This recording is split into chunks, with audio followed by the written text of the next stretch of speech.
Hello ప్రజలారా, welcome back to my channel. ఈరోజు recipe prawns gosht అనమాట. గోస్ట్ ఏంటా అని చూస్తున్నారా? కీ ప్లస్ రోస్ట్. సో గోస్ట్ నేను కొత్తగా ట్రై చేశాను అనమాట. సో 2 kgs ప్రాన్స్ తీసుకొని 1 whole లెమన్ స్క్వీజ్ చేసుకొని 1 స్పూన్ పసుపు 1 స్పూన్ సాల్ట్ వేసి బాగా ఒక 1/2 hour మ్యారినేట్ చేసి పక్కన పెట్టేసుకోవాలన్నమాట. 1/2 hour కానీ 1 hour కానీ పక్కన పెట్టేసుకోండి, అట్లా అయితేనే మంచిది. తర్వాత మసాలాకి కావాల్సినవి డ్రై రోస్ట్ చేసుకోవాలి.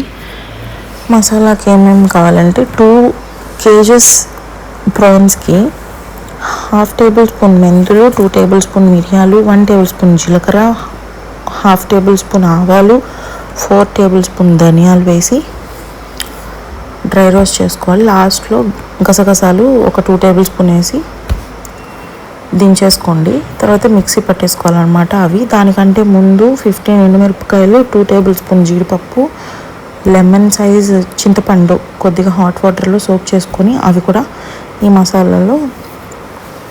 మసాలా మొత్తం పేస్ట్ లాగా చేసుకోవాలన్నమాట.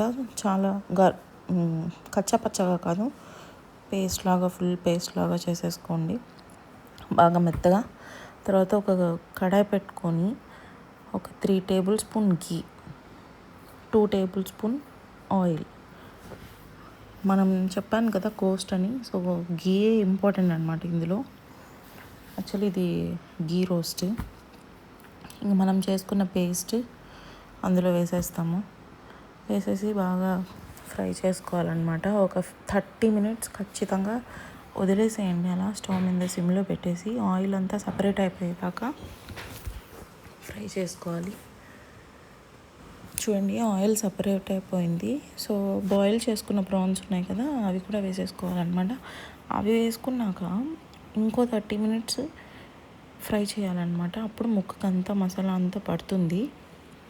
మీకు వద్దు అనుకుంటే 20 minutes కూడా ఎనఫ్ అనమాట. కానీ 20 minutesకి ఎట్లా ఉంటుందంటే ముక్కకి పట్టిద్ది, బట్ పొడిగా రాదనమాట. ఒక 1/2 hour 45 minutes అయితే పొడిగా వచ్చేస్తుంది. వాటర్ పోసేసుకోండి.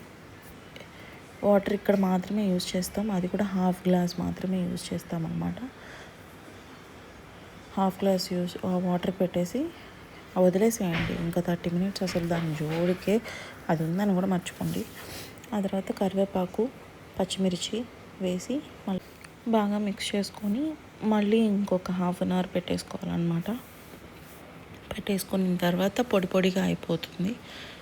మాకు ఈ కన్సిస్టెన్సీలో కావాలి కాబట్టి ఆ కన్సిస్టెన్సీకి వచ్చిన తర్వాత ఆపేసుకున్నాం. మీరు కావాలంటే ఇంకొంచెం ఇంకొంచెం సేపు ఫ్రై చేసుకోవచ్చు. మసాలా నేను ఎక్కడ యాడ్ చేయలేదన్నమాట. ఫస్ట్లో వేసుకున్న మసాలానే ఎక్స్ట్రాగా నేను ఎక్కడ మసాలా యాడ్ చేయట్లేదు. ఒకవేళ గరం మసాలా అని ధనియాల పొడి కానీ మీరేమన్నా వేసుకుంటాను అంటే పేస్ట్ క్వాంటిటీ మాత్రం తగ్గించేయండి. 1/2 of the quantity of paste తగ్గించేయాలన్నమాట. లేకపోతే మసాలాస్ ఫ్లేవర్ ఎన్హాన్స్ చేస్తుంది. సో అది ఇంకా ఆ రెసిపీ బాగోదు అదనమాట. అలా చూసి వెళ్ళిపోకుండా లైక్ చేసి సబ్స్క్రైబ్ చేసుకోండి ప్లీజ్. ఓకే, ఇక సెలవు. ఓయ్.